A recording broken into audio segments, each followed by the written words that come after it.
Final में हुई India की मर्जी की पिच तैयार। क्या इंडिया जीत पाएगा इस बार या ऑस्ट्रेलिया से फिर जाएगा 20 साल बाद हार। शाहीन आफरीदी को कप्तान बनाने के पीछे लॉबी का काम था या खुद हमारे प्यारे बॉबी का काम था। बाबर आजम को इतनी जल्दबाजी में क्यों हटाया गया कप्तानी से, इस पर बात करेंगे डिटेल से। मज़ीद जो उखाड़ पछाड़ हुई है, कौन कोच आ रहा है कौन नहीं आ रहा है और कौन राब्ते कर रहा है कोचिंग के लिए, इस पर बात करेंगे। वीडियो शुरू से लेकर आखिर तक देखिएगा और चैनल को सब्सक्राइब कीजिएगा प्लीज़। अस्सलाम वालेकुम, मैं हूं मोहम्मद ज़िशान अशरफ और आप देख रहे हैं ज़िशान एनालिसिस। माज़रत चाहूँगा, काफ़ी दिनों बाद आपसे मुलाकात हुई क्योंकि मैं बीमार था और तबीयत नासाज थी, इस वजह से मैं ज़ाहिर है कि व्लॉग नहीं कर पा रहा था। इस दौरान इंग्लैंड पाकिस्तान का मैच भी था, बहुत सारे मैचेस थे जो मुझसे मिस हो गए।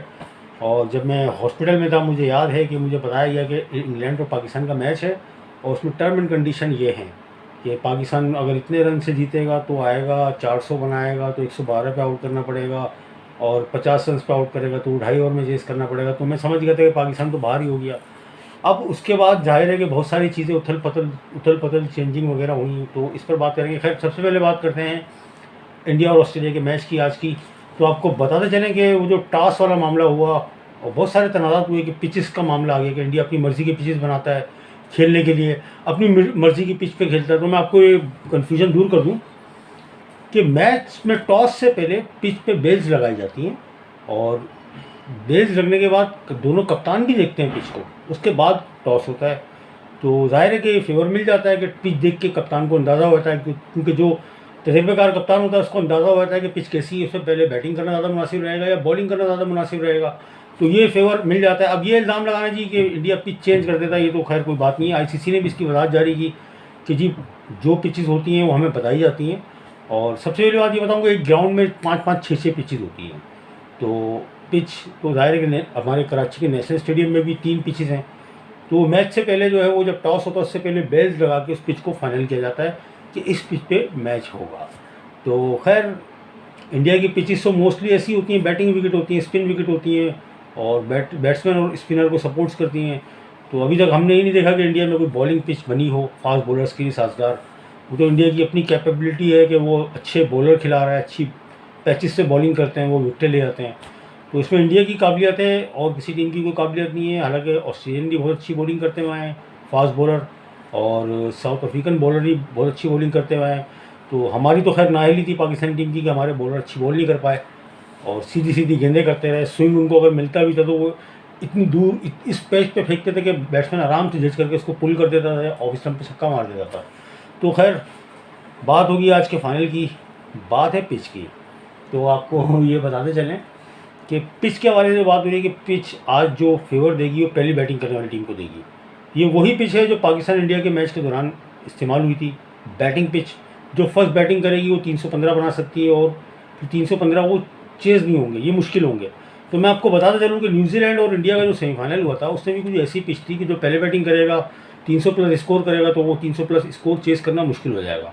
मगर न्यूजीलैंड ने खेला, 397 बहुत लंबा टारगेट था, तो वो चेज़ होना जाहिर है कि नामुमकिन सी बात थी। आपको ये भी बताते चले कि इस वर्ल्ड कप में एक रिकॉर्ड बना, 366 पाकिस्तान ने चेज़ किया और श्रीलंका के खिलाफ ये सबसे हाईएस्ट चेज़ था वर्ल्ड कप की तारीख का, हिस्ट्री का। तो अब न्यूजीलैंड वो चेज़ करने गया, 397 एक बहुत लंबा टारगेट है, वो चेज़ नहीं होता। खैर, इतनी बहुत मुश्किल था जो भी था। तो इंडिया के पास अगर आप आएँ तो बॉलिंग देखें इंडिया की, जसप्रीत बुमराह, मोहम्मद सिराज शुरू में प्रेशर डाल देते हैं और बैट्समैन को खेलने नहीं देते। तो 10 ओवर में उनकी कोशिश ये होती है कि 30-36 रन वो देते हैं दोनों बॉलर मिलके। उसके बाद मोहम्मद शामी आते हैं, वो मोहम्मद शामी का तो खैर कमाल ही स्पेल चल रहा है, वो आते और आते विकेट ले लेते हैं। तो मोहम्मद शामी तो मैं हैरान हूँ कि शुरू के 3 मैच वो नहीं खेले, अगर वो 3 मैच खेलते तो शायद 5-5-5-15 और विकेटें ले लेते। अब तक 23 विकेटें लिए तो 38 या 30 विकेटें तो उनकी हो ही जाती हैं और एक रिकॉर्ड बन जाता है कि सबसे ज़्यादा विकेटें लेने वाले बॉलर होते हैं। तो मोहम्मद शामी बहुत ग्रेट बॉलिंग की उन्होंने पूरे वर्ल्ड कप में। आप ये देखें ना कि अभी सेमीफाइनल में 7 विकेटें ली उन्होंने, वो पहले इंडियन बॉलर बने जिन्होंने सबसे ज़्यादा विकेट ली। आशीष नेहरा इससे पहले थे 6 विकेटों के साथ बेस्ट बॉलर थे वर्ल्ड कप में।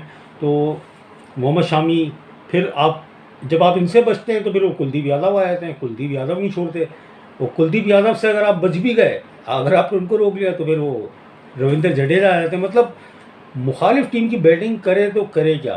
5 बॉलर हैं, इंडिया पार्ट टाइम बॉलिंग भी नहीं करा रहा ज़्यादातर, आपने देखा होगा। 5 बॉलर है, वो किसी को खेलने नहीं दे रहे, वो उनका अपना कमाल है।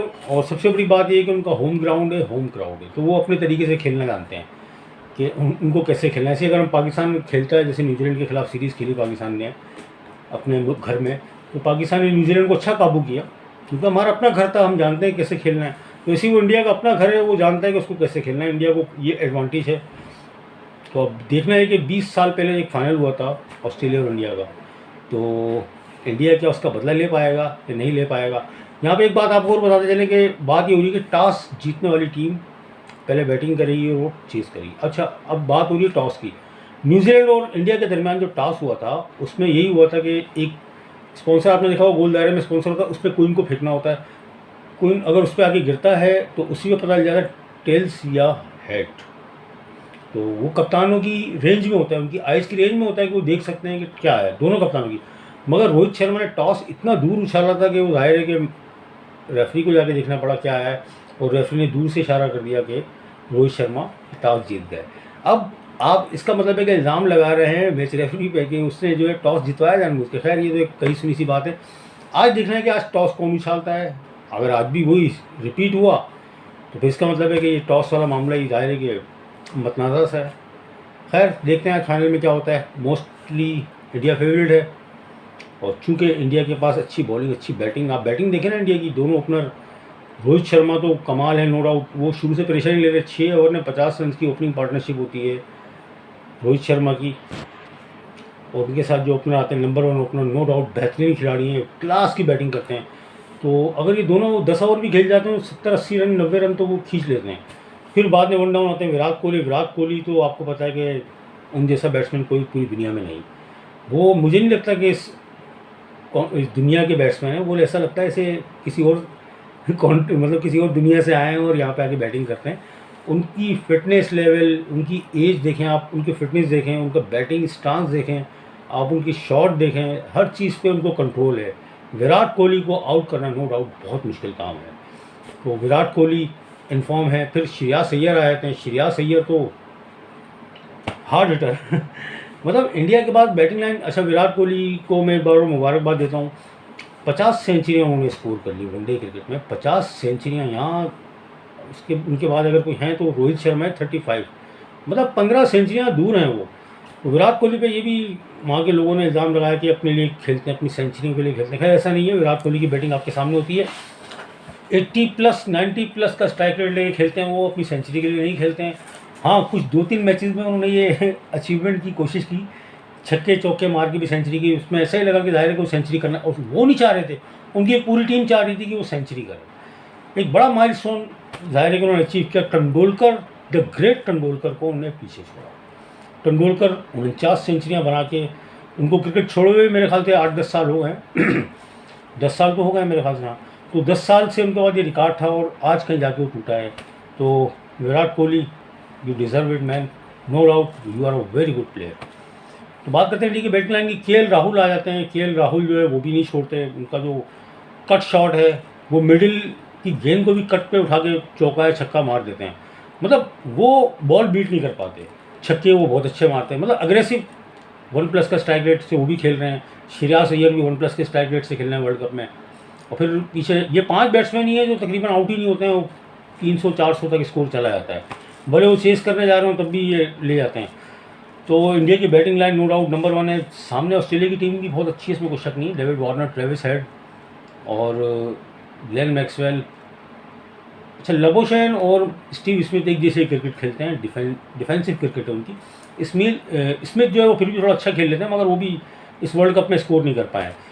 तो 2 बैक एंड पर उन्होंने रखे हैं विकेट बचाने के लिए। फिर मैक्सवेल आए थे, मैक्सवेल भी हिटर हैं, और जोश इंग्लिश, मतलब अच्छी टीम है। और उनके फिर bowler Josh Hazlewood, no doubt बहुत अच्छे बॉलर हैं। मिचेल स्टार्क एक वर्ल्ड के वाहिद बॉलर हैं, फास्ट बॉलर हैं जो हमेशा फिट रहते हैं, पेस भी उनका कम नहीं होता, बहुत अच्छे। अच्छा, दूसरा उनके जैम्पा है, जैम्पा विकेट नहीं ले पा रहे हैं, मगर रन रोक लेते हैं, मगर उसकी कमी, अगर वो रन देते हैं तो उनकी कमी ग्लेन मैक्सवेल पूरी कर लेते हैं।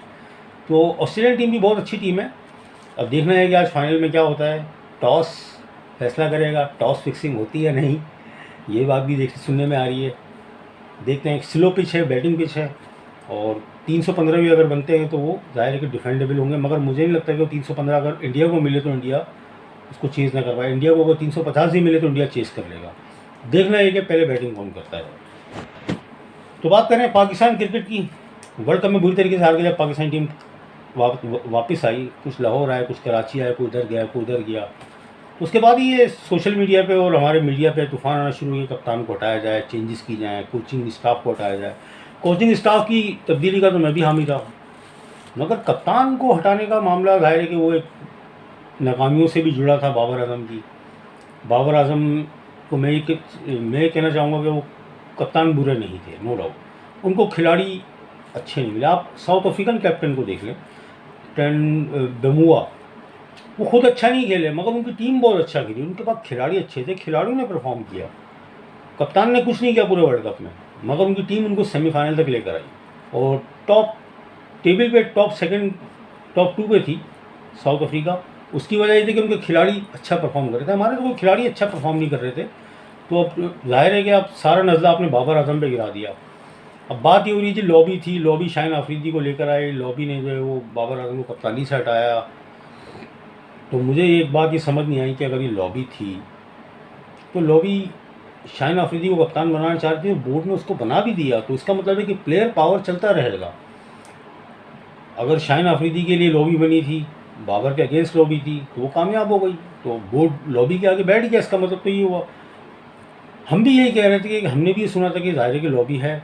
अच्छा, अब मैं आपको एक बात बता दूँ कि लॉबी का जब जिक्र आता गया, तो इस दौरान बीच में शाहिद अफरीदी आए, उन्होंने आगे बताया जी मेरी कोई लॉबी नहीं है ना, मेरे अच्छा किसी ने नाम नहीं लिया शाहिद अफरीदी का। तो शाहिद अफरीदी खुद वजाहत करने आया कि मैंने कोई लॉबी नहीं बनाई।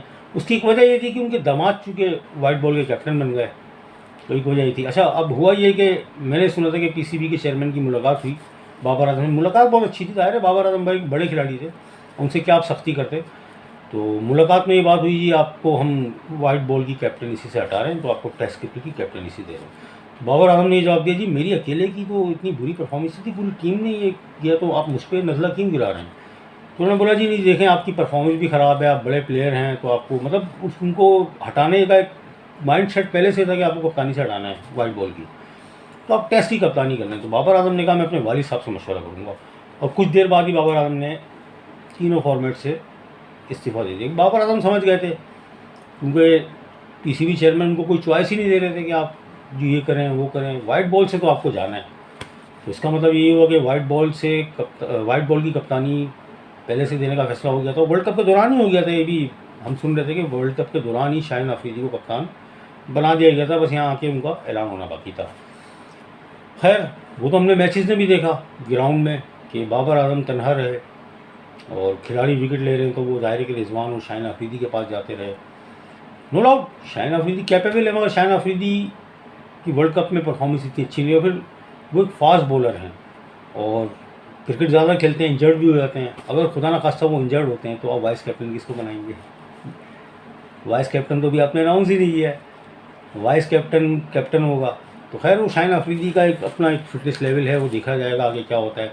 अभी तो न्यूजीलैंड से सीरीज़ है, मैंने सुना है कि न्यूजीलैंड और ऑस्ट्रेलिया सीरीज़ के लिए कैप्टन्स अनाउंस हुए हैं, और शाहिन अफरीदी का यह सुना है कि वो वर्ल्ड कप तक कप्तानी करेंगे। तो वाइट बॉल जो है वो शाहिन अफरीदी के हाथ में रहेगी। वनडे तो पाकिस्तान का चूँकि है नहीं, नवंबर 2024 तक कोई वनडे पाकिस्तान का नहीं है, तब तक जो है वो वनडे का कप्तान अनाउंस नहीं हुआ। मगर मैंने सुना कि आगे जाके बाबर आजम वापस बैक करेंगे और वनडे क्रिकेट की कप्तानी शायद बाबर आजम को मिल जाए। वो भी हालात देखते हुए फैसला किया जाएगा। अब दूसरी बात है कि कोचिंग के लिए जब पीसीबी ने खैर अच्छे फैसले की कि मुल्की क्रिकेटर्स को बुलाया, उनसे बात की, और ज़ाहिर है कि हमारे जो अपने क्रिकेटर हैं वही बहुत काम किए हैं, उनसे बात की कि जी हमें कोचिंग स्टाफ चेंज करना है, जो भी है। मोहम्मद हफीज़ को डायरेक्टर लगा दिया उन्होंने कि जी आप ढूंढें कहाँ से आएंगे कोच। तो मोहम्मद हफीज़ साहब पूरे दिन घूमते रहे और रात को उन्होंने बोला जी कोई कोच तो है नहीं, तो मैं बन जाता हूँ। नो डाउट मोहम्मद हफीज़ बहुत कैपेबल हैं कोचिंग के लिए। पीसीबी को खुद उनको जिम्मेदारी दे देनी चाहिए थी पहले दिन ही कि भाई आप कोच होंगे, हेड कोच। मोहम्मद हफीज़ बहुत अच्छे कोच इंशाल्लाह साबित होंगे। सेलेक्टर का नाम आया वहाब रियाज के लिए, वहाब रियाज नो डाउट बहुत अच्छी चॉइस है। मेरा अपना दिल ये कहता है कि वो मेरठ को सेलेक्ट करेंगे, और फिर मोहम्मद यूसुफ को अंडर 19 का कोच बना दिया गया। हालांकि मेरे हिसाब से मोहम्मद यूसुफ को बैटिंग कोच आपको बनाना चाहिए था। अब स्पिन कोच के लिए नाम आ रहा है सईद अजमल का, तो देखते हैं। सईद अजमल भी दायरे के एक अच्छे स्पिनर हैं, तो वो एक ऑफ स्पिनर ही तैयार करेंगे। लेग स्पिनर कैसे तैयार करेंगे तो हमें भी नहीं पता, हमारे पास तो लेग स्पिनर हैं सारे भी, और ऑफ स्पिनर हमारे पास कोई है नहीं। और फिर नाम आ रहा है जी बॉलिंग कोच के लिए उमर गुल का। Umar Gul best choice, no doubt. 2011 के वर्ल्ड कप में उमर गुल वो वाइट बॉलर था जिन्होंने सबसे अच्छी बॉलिंग की, क्योंकि शुएब अख्तर को आपने बिठा दिया था, तो उमर गुल ही पूरी बॉलिंग यूनिट को लेके चले थे। 2011 के वर्ल्ड कप में हम सेमीफाइनल में हार गए थे, मगर बॉलिंग पाकिस्तान की इतनी बुरी नहीं थी जितनी इस वर्ल्ड कप में रही है। एक बॉलर जो है वो 490 रन देकर आया, एक बॉलर जो 450 रन देकर आया 9 मैचेस में। ये तो खैर अपना अनोखा रिकॉर्ड बना कर आए पाकिस्तानी बॉलर। खैर कैसी लगी वीडियो काइंडली बताइएगा, और चैनल को सब्सक्राइब कीजिएगा, लाइक कीजिएगा, शेयर कीजिएगा। ज़ीशान अशरफ को इजाज़त दीजिए। अल्लाह हाफिज़।